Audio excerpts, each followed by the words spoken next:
اپنی بیٹی کو سردی سے بچانے کے لیے اس نے $20 لاکھ اپنے بیگ سے نکالے اور ان کو آگ لگا دی۔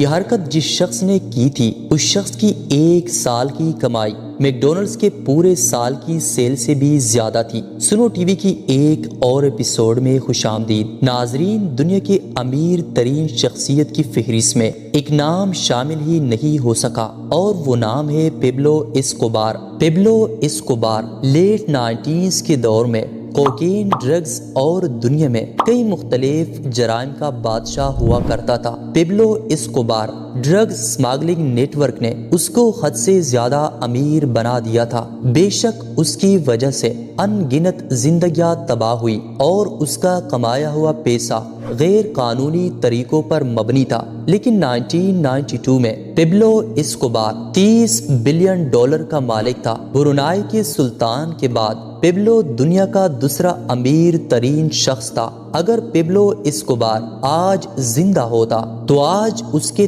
$30 بلین $58 بلین کے برابر ہوتے اور پیبلو دنیا کا 8واں امیر ترین انسان ہوتا۔ پیبلو اسکوبار کی ڈرگ سپلائی کا نیٹ ورک اتنا پاورفل تھا کہ پورے 90% امریکہ کو کوکین صرف اسکوبار کا نیٹ ورک ہی سپلائی کرتا تھا اور پوری دنیا کا 80% حصہ اسکوبار کی ڈرگز پہ انحصار کرتا تھا۔ اس خطرناک سپلائی نیٹ ورک کو بہامس کے ایک آئلینڈ سے چلایا جاتا تھا اور وہ آئلینڈ تھا پیبلو اسکوبار کا ہیڈ کوارٹر۔ اس آئلینڈ پہ ایک پورا ایئرپورٹ بنا تھا جہاں کوکین سے بڑے ہوائی جہاز ریفیولنگ کے بہانے سے لینڈ کرتے اور اسی دوران ان میں سے کوکین نکال کر چھوٹے جہازوں میں ڈال کر امریکہ روانہ کر دیے جاتے۔ یہ سلسلہ مہینے یا ہفتے میں ایک بار نہیں ہوتا تھا بلکہ یہ دن میں 5 سے 6 مرتبہ ہوتا تھا۔ روزانہ امریکہ میں 15,000 kg کوکین بھیجا جاتا تھا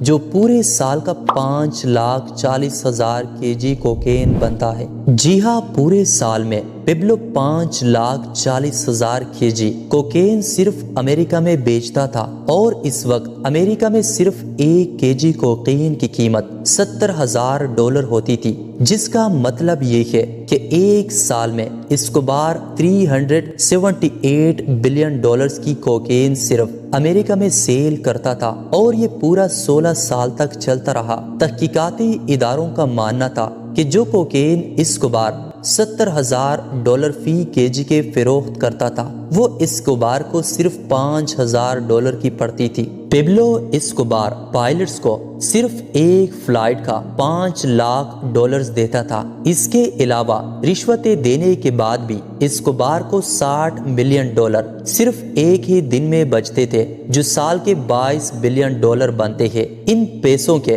زیادہ ہونے کا اندازہ ایسے لگایا جا سکتا ہے کہ میک ڈونلڈز نے سال 2019 میں $21 بلین کی سیل کی اور پیبلو اسکوبار کا 1980 میں ایک سال کا پروفٹ $22 بلین تھا، یعنی میک ڈونلڈ کی دنیا بھر کی سیل سے بھی زیادہ۔ اور ظاہر ہے یہ سارا پیسہ پیبلو اسکوبار ہارڈ کیش کی صورت میں رکھتا تھا۔ ان پیسوں کی گٹھیاں بنانے کے لیے روزانہ $1,000 کے ربر بینڈ آتے تھے۔ جی ہاں، $1,000 کے صرف ربر بینڈ، یعنی مہینے کے $30,000 اور سال کے $3,65,000 کے صرف ربر بینڈ۔ یاد رہے کہ امریکی صدر ڈونلڈ ٹرمپ کے پورے سال کی سیلری پیبلو اسکوبار کے پیسوں پر لگے ربر بینڈ کی قیمت جتنی تھی۔ ظاہر ہے اتنے زیادہ پیسے پیبلو بینک میں تو رکھنے سے رہا تو ان پیسوں کی سٹوریج کے لیے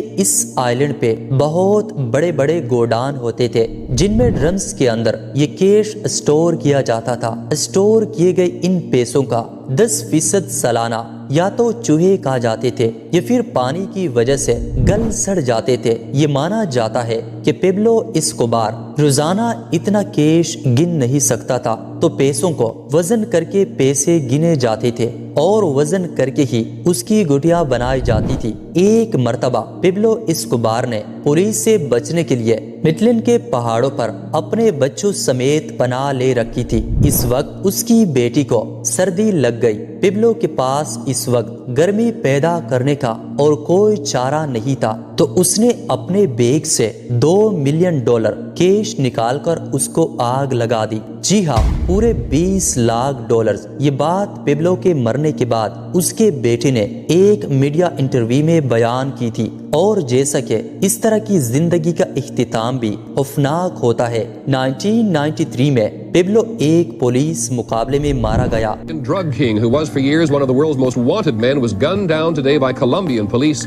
پبلو کے قصے آج تک پوری دنیا میں ایک مثال بن کر رہ گئے ہیں کہ انسان جتنا بھی امیر ہو جائے اس کو ساری دولت اسی دنیا میں چھوڑ کر جانی ہے۔ امید ہے سنو ٹی وی کی یہ ویڈیو بھی آپ لوگ بھرپور لائک اور شیئر کریں گے۔ آپ لوگوں کے پیار بھرے کومنٹس کا بے حد شکریہ۔